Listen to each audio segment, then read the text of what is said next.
Allah ya subhani jadalana bin nurani ilwali qutbi rabbani Syekh Abdul Qadir Al-Jailani.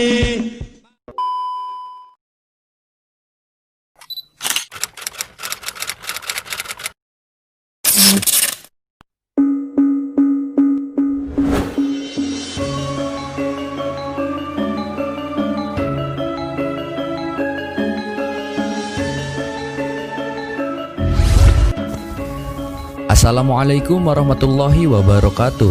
Sahabat keramat wali, di video kali ini kami akan membahas sejarah dua Maung Panjalu. Selain dikenal berkat situs lekong dan upacara adat Nyangku, Panjalu Ciamis juga dikenal dengan mitos Maung Panjalunya. Mitos ini berkembang di kalangan masyarakat Panjalu zaman dulu dan mungkin masih dipercaya oleh sebagian orang hingga saat ini. Dikutip dari buku Babad Panjalu, orang Panjalu yang keturunan Maung Panjalu dicirikan dengan kuku tangannya yang mirip kuku harimau, dan apabila bertemu dengan harimau betulan, maka si harimau betulan akan ketakutan. Bagaimana kisah selengkapnya? Simak video ini sampai habis. Tapi sebelum lanjut ke inti pembahasannya, jangan lupa sedulur klik like dan subscribe agar sedulur semua tidak ketinggalan video terbaru tentang sejarah dan keramat para wali selanjutnya dari kami, tentunya hanya di channel Keramat Wali.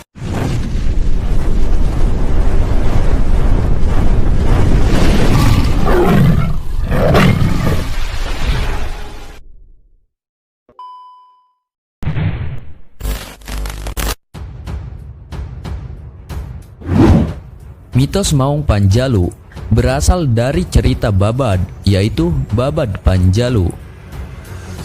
Alkisah, seorang putri kerajaan Sunda Pajajaran bernama Dwi Sucilarang dipinang oleh seorang pangeran dari Majapahit yang bernama Pangeran Gajah Wulung.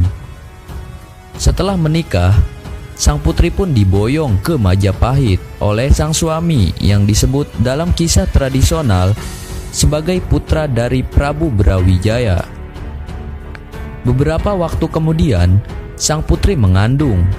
Nampaknya ia tak terlalu betah di Majapahit, maka ketika kandungannya mendekati usia melahirkan, ia meminta izin untuk dapat melahirkan di tanah kelahirannya di Sunda. Meski berat hati, Pangeran Gajah Wulung mengizinkan permintaannya tersebut, maka diperintahkanlah sepasukan untuk mengantar Dwi Sucilarang ke kerajaan Pajajaran. Menjalani perjalanan yang sangat panjang tersebut, di tempat-tempat yang aman dan nyaman, rombongan kerap berhenti untuk beristirahat. Hal tersebut juga dilakukan ketika memasuki kawasan hutan Panumbangan yang pada saat itu masih wilayah kerajaan Panjalu. Di sebuah tempat iring-iringan memutuskan untuk mendirikan tenda. Tak diduga, di tempat tersebut sang putri anak kembar. Meski dalam keadaannya darurat, kedua bayi dapat dilahirkan dengan selamat. Yang laki-laki kemudian dinamakan Bongbang Larang dan yang perempuan dinamakan Bongbang Kencana.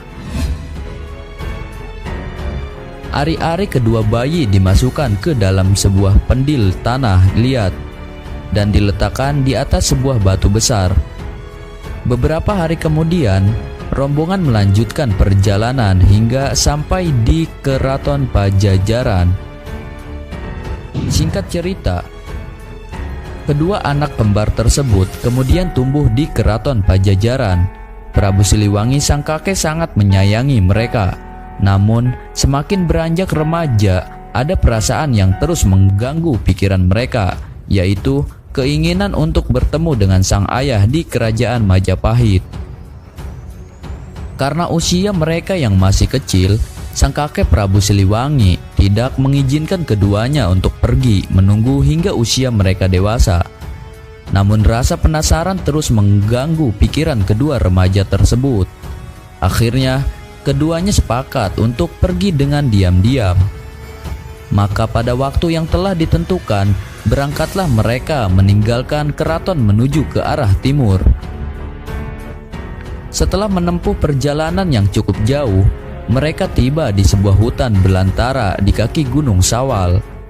Karena merasa lelah dan haus, di tempat tersebut keduanya berhenti untuk beristirahat. Ketika mencari sumber air, kedua remaja tersebut menemukan sebuah pendil di atas sebuah batu besar. Ternyata pendil tersebut adalah tempat menyimpan ari-ari mereka ketika mereka lahir dulu. Tentu saja mereka tak mengetahuinya. Melihat pendil tersebut berisi air, Bongbang Larang yang sangat kehausan itu langsung meminumnya dengan mendekatkan pendil ke mulutnya. Namun keajaiban terjadi, kepala pendil tersebut tiba-tiba membesar dan mencaplok kepala Bongbang Larang sehingga tidak bisa dilepas. Kebingungan dengan apa yang terjadi, Bongbang Kencana kemudian menuntun sang kakak untuk mencari pertolongan. Mereka berjalan terus ke arah timur sehingga bertemu seorang kakek bernama Aki Ganjar. Oleh kakek tersebut, keduanya disarankan untuk menemui seorang sakti yang tinggal di utara. Orang tersebut bernama Aki Garahang. Beliau adalah seorang pendeta Hindu bergelar Pandita Gunawisesa Wikutranggana. Kemudian oleh Aki Garahang, pendil tersebut dipecahkan dengan sebuah kujang sehingga terbelah menjadi dua. Konon, kujang tersebut sampai kini masih tersimpan di pasucian Bumi Alit. Keajaiban kembali terjadi. Pendil yang terbelah dua itu kemudian membentuk sebuah selokan dan kulah atau kolam.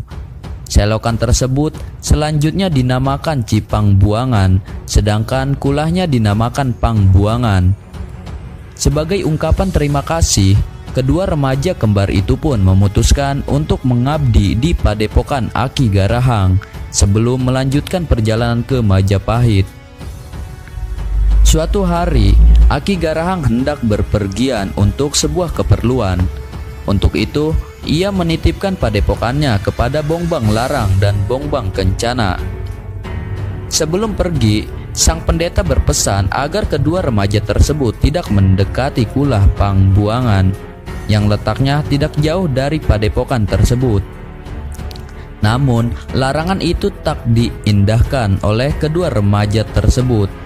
Sepeninggalan sang pendeta, keduanya tak bisa menahan diri untuk mendatangi kulah terlarang itu. Kemudian, Bongbang Larang dan Bongbang Kencana mendekati kulah Pangbuangan tersebut yang ternyata sangat indah dan berair jernih di dalamnya dan dipenuhi ikan berwarna-warni. Melihatnya, Bongbang Larang tak sabar untuk segera saja menceburkan diri ke dalam kulah itu. Sementara sang adik hanya membasuh kedua tangan dan wajah sambil merendamkan kedua kakinya. Betapa terkejut keduanya kemudian saat Bongbang Larang naik ke darat, wajah dan seluruh tubuhnya telah ditumbuhi bulu lebat seperti seekor harimau. Demikian juga dengan Bongbang Kencana. Ketika melihat tubuhnya di permukaan air itu, wajahnya telah berubah sehingga tak sadar menceburkan diri ke dalam kulah. Keduanya pun kini berubah menjadi dua ekor harimau kembar, jantan dan betina.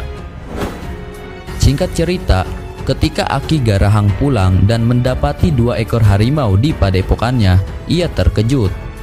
Hampir saja kedua harimau itu dibunuhnya karena dikira telah memangsa Bongbang Larang dan Bongbang Kencana.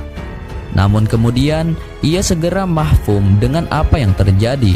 Ia pun tak bisa berbuat apa-apa. Aki Garahang berpendapat bahwa kejadian itu sudah menjadi kehendak yang kuasa. Aki Garahang kemudian menasehati keduanya dan berpesan agar mereka tidak mengganggu orang Panjalu beserta hewan peliharaannya.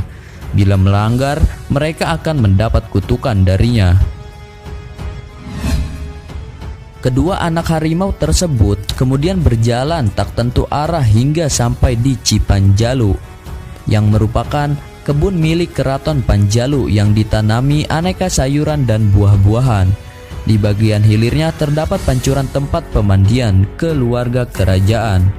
Ketika sedang berjalan di kebun tersebut, kaki mereka tak sengaja terjerat oleh sulur-sulur tanaman paria oyong atau sayuran sejenis terong-terongan, sehingga jatuh ke dalam gaul atau saluran air tertutup terbuat dari batang pohon yang dilubungi.